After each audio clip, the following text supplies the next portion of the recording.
அனைவருக்கும் வணக்கம். இது உங்கள் சாதி மீடியா. நான் உங்கள் சந்தோஷம். 2 தினங்களாக சண்டாளன் கருணாநிதி என பாடிவிட்டதாக பெரும் பிரளயமே நடக்கிறது தமிழ்நாட்டில். சாட்டை துரைமுருகன் கைது செய்யப்பட்டார். பின்னர் நீதிமன்றம் விடுதலை செய்துவிட்டது. இன்றைய தினம் சீமான் அவர்கள் மீதும் புகார் அளிக்கப்பட்டுள்ளது. அதன் விசாரணையும் வர இருக்கிறது. இப்படிப்பட்ட சூழ்நிலையில் சண்டாளன்னா என்ன? இதுவரைக்கும் சரியான பதில் சொல்லல யாரும். கீழ்சாதி கீழ்சாதி கீழ்சாதி. அது என்ன கீழ்சாதி? இங்கே ஏற்கனவே பிராமணர், சத்திரியர், வைசியர், சூத்திரர், பஞ்சமர் என 5 பிரிவு இருக்குது. அதையும் தாண்டின ஒரு கீழ் சாதி தான் சண்டாளர். அப்படி ஒரு சாதி கிடையாது, அப்படி ஒரு பிறப்பு. அதை குறிப்பிடுவது தான் சண்டாளன். ஒரு அந்த காலத்தில் மனு தர்மப்படி அந்த காலத்தில் ஒரு உயர் சாதி ஆணும் அதற்கு அடுத்த நிலை அல்லது அடுத்த நிலையில் இருக்கிற கீழ் சாதி பெண்ணும் காதலித்து அவர்களுக்கு குழந்தை பிறந்தால் அந்த குழந்தை அந்த இரு சாதிகளுக்கு இடையிலான மையமான சாதியாக மதிப்பிடப்படும். உயர் சாதி ஆணும் கீழ் சாதி பெண்ணும் திருமணம் செய்து கொண்டால் அந்த இரு சாதிகளுக்கு இடையிலான மையமான சாதியாக அந்த குழந்தை கருதப்படும். அதே சமயத்தில் உயர் சாதியை சார்ந்த ஒரு பெண்ணும் அதற்கு அடுத்தடுத்த நிலையில் இருக்கிற கீழ் சாதியை சேர்ந்த ஒரு ஆணும் காதலித்து அவர்கள் மூலம் அந்த ஒரு குழந்தை பிறந்தால் அந்த குழந்தை சண்டாளன் என அழைக்கப்படுகிறது. அது என்ன? மேல் சாதி பொண்ணு கீழ் சாதி பையனும் கல்யாணம் பண்ணால் மட்டும் அந்த குழந்தைக்கு சண்டாளன் அழைக்கப்படுகிறது. மேல் சாதி பெண்ணை தொடக்கூடாது. அதே சமயம் மேல் சாதி ஆண் கீழ் சாதி பெண்ணை தொடலாம். அவர்களுக்கு மரியாதை உண்டு. குறிப்பாக தமிழ்நாட்டில் சில சமூகங்களே இருக்குது.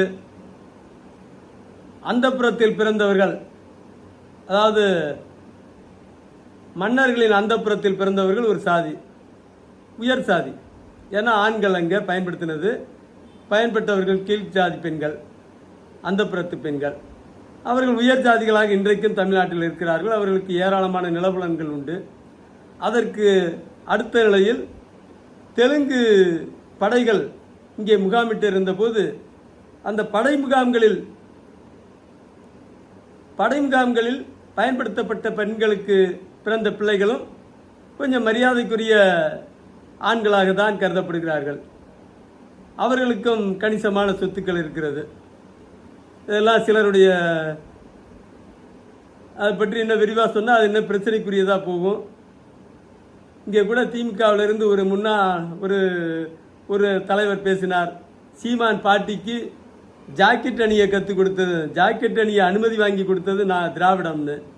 உண்மையிலேயே அந்த நபருடைய பாட்டி புள்ள பெற்ற இடம் எதுன்னு அவருக்கும் தெரியும், எனக்கும் தெரியும். இப்போ அது பிரச்சனை இல்லை. சண்டாளன்கிறது என்ன அப்படி கொடிய செயல்? கீழ்சாதி ஆணுக்கு பிறந்ததினாலேயே அவன் சண்டாளன் என்று அழைக்கப்படுகிறான். அதை எப்படி இப்படி இவர்கள் அங்கீகரிக்கிறார்கள், அவர்களை இழிவுபடுத்துகிறார்கள். இப்போது அந்த சண்டாளன் என்கிற பிரிவு செயல்பாட்டில் இல்லை. கிராமத்தில் கூட ஒரு பாதகமான செயலை செய்துவிட்டால், அட சண்டாள பாவி இப்படி செய்து விட்டாயே என்று பெண்கள் சர்வசாதாரணமாக சொல்வது வழக்கமான ஒன்றுதான். சுமார் 2.5 லட்சம் தமிழர்கள் படுகொலைக்கு துணை நின்ற துரோகத்தை கலைஞர் செய்தார். அது அவர்தான் விரும்பி செய்தார்களா அல்லது இன்றைக்கு ஆட்சி பொறுப்பில் இருக்கிற அவர்கள் குடும்ப உறுப்பினர்களின் வற்புறுத்தலுக்கு இணங்க வேறு வழி இல்லாமல் அந்த துரோகத்தை செய்தாரா என்பது வேறு விடயம். இந்தியா முழுவதும் செல்வாக்கு மிக்க தலைவராக கலைஞர் இருந்தார். கலைஞர் சொல்லியிருந்தால் காஷ்மீர் முதல் கேரளா வரை இருக்கிற அனைத்து அரசியல் தலைவர்களும் அவர் பின்னால் நின்று இருப்பார்கள். தமிழர்களை காத்திருக்க முடியும். அவர் நினைக்கவில்லை, சொல்ல தயாராக இல்லை. அவர் அவ்வளவு புகழ் பெற்றதற்கு காரணம் இந்த தமிழ்நாட்டு மக்கள் ஓட்டு போட்டதும் அவரை முதலமைச்சராக்கியதும் தலைவராக காட்டியதும் தான் காரணம். ஆனால் அந்த கலைஞர் துரோகத்திற்கு துணை போனதற்கு அவர்கள் குடும்ப உறுப்பினர்கள், இன்றைக்கு ஆட்சியில் இருக்கிற பொறுப்பாளர்கள் தான் காரணம் என்ற மிக உறுதியாக குற்றம் சாட்டுகிறேன். அவர் கலைஞரை அந்த காலத்திலிருந்தே அதிமுகவினர் மிக கடுமையாக சாடுவார்கள். அதிமுகவினரும் பொதுமக்களும் கூட. கள்ள வடை, கார வடை, கருணாநிதியை பல்ல வடை என்று சொல்லுவார்கள். அந்த காலத்தில் எம்ஜிஆர் ஆட்சி காலத்தில் கத்தரிக்காய் கொத்தரங்காய் கூட்டு, கருணாநிதியை உள்ள வச்சு பூட்டு என்று சொல்லுவார்கள். அப்போதெல்லாம் நாம் விசனப்பட்டிருக்கிறோம். ஆக சண்டாளன் என்பது மிகப்பெரிய கொடிய செயல் அல்ல, கொடிய சொல் அல்ல. என்ன மிகப்பெரிய கொலைக்காரனை சுட்டி காட்டுவதா? 15 கொலை 20 கொலை பண்ணவன, அல்லது 2 லட்சம் தமிழர் படுகொலைக்கு காரணமானவர் கலைஞர் என்பதால் சொல்லப்படுகிற சொல்லா சண்டாளன் என்பது? இல்லை. ஆனால் அந்த காலத்தில் இழிவாக மதிப்பிடப்பட்டது. ஆனாலும் அது தவறான மனிதரை அந்த சொல் குறிக்கவில்லை. இழிவாக குறிப்பிடப்பட்டாலும் கூட அது தவறான மனிதரை குறிப்பிடப்படவில்லை. உயர் சாதி பெண்ணுக்கும் கீழ் சாதி ஆணுக்கும் பிறந்தால் அவன் சண்டாளன் என்பது என்ன பஞ்சமா பாதகம்? அப்படியே துள்ளி குதிக்கிறது திராவிட முன்னேற்ற கழகம். திராவிட இயக்க பவள விழா ஆண்டு 93 நடந்தது. அதற்கு முன்பாக 90 ஆட்சியில் இருந்த திராவிட முன்னேற்ற கழகம் திராவிடத்தை பரப்ப வேண்டும் என்பதற்காக திராவிட மறுமலர்ச்சி மாமன்றம் என்கிற ஒரு அஞ்சல் ஒலி கல்லூரியை துவங்கி ஒரே ஒரு முறை மட்டுமே அந்த அஞ்சல் ஒலி கல்லூரி நடத்தப்பட்டது. அந்த கல்லூரியில் 90 அந்த கல்லூரி துவங்கப்பட்டது. அந்த கல்லூரியில் படித்தவன் நான். இந்த கருத்துக்களை எல்லாம் சண்டாளன்னா யாருன்னு தெரியும். அதுன்னு இல்லை, மீதி இருக்கிற எல்லா சொற்களுமே எனக்கு தெரியும். திராவிடம்னா எப்படி வந்துச்சு, தமிழ் எப்படி வந்துச்சுன்னு அவங்க சொன்ன கருத்து. அது காலம் கடந்து தான் உணர்ந்தோம் அது தவறான ஒரு தகவல் என்பது, தவறாக நிறைய திரிக்கப்பட்டுள்ளது என்பதை. ஆகவே சண்டாளன் என்பது படுபாதக சொல்லல்ல, படுபாதகமான மனிதர் அல்ல. சண்டாளன் பிறப்பை கொச்சைப்படுத்துகிற ஒரு செயல்.